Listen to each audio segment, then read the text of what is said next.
Hello and welcome to One Small Cube, where we like to dive into the world of science and engineering. So how do we get from this to this Yoshimura fold in 3 easy steps? I'll show you how, and I'll also show you how to mix it up to get one of these different and varying designs too. So for this video I'm using the 70-gram paper you can see here, but it does work with ordinary plain paper too.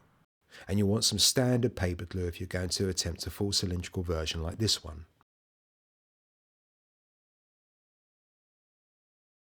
So firstly we'll attempt the crease pattern. Now you will find a link below to my Gumroad store where you can download a free version of this same crease pattern I'm using in this video to help you start off.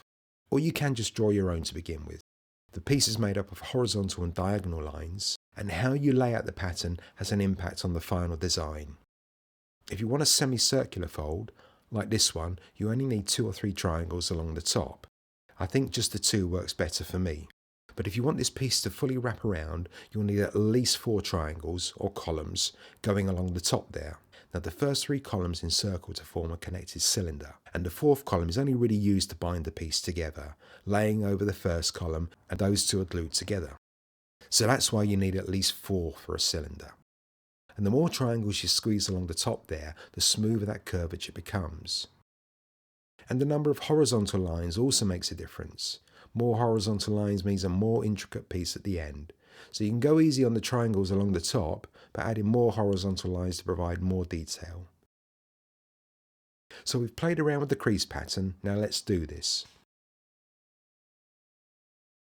So I'll start with the horizontal lines, and if you're using my download, remember red lines are the mountains and blue lines are the valleys. That'll make the pattern appear on the outside, which is okay if you're just doing this for the first time. If you want the pattern on the inside, then you have to make the blue lines mountain lines and the red lines valley lines.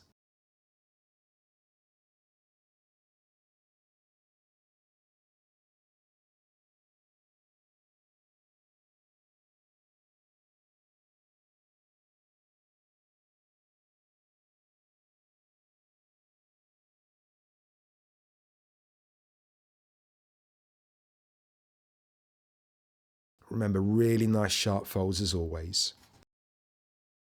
I would suggest you take your time with this first bit. You want to get those cross folds nice and tightly in line with those horizontal folds. It just makes the next part a bit easier.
And here we have our initial fold completed.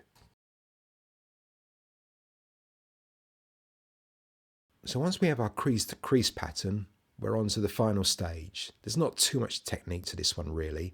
It's fairly nice and straightforward. So from here I just tend to roll that around, and it seems like the pattern almost wants to pop into place from the start.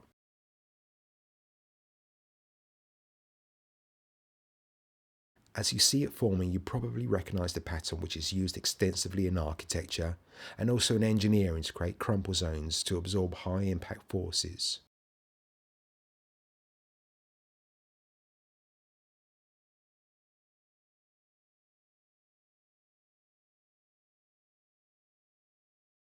So once that's folded nicely, it's just a case of gluing it together.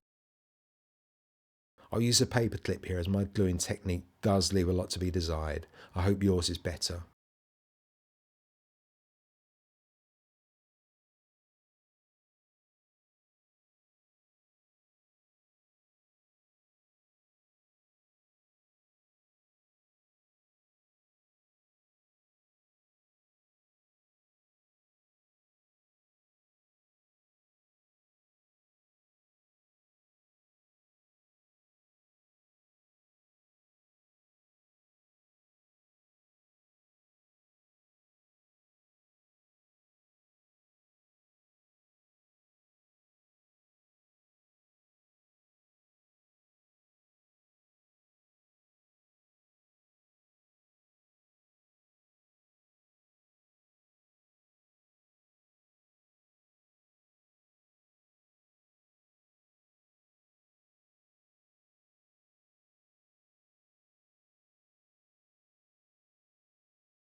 There we have our Yoshimura fold in 3 easy steps.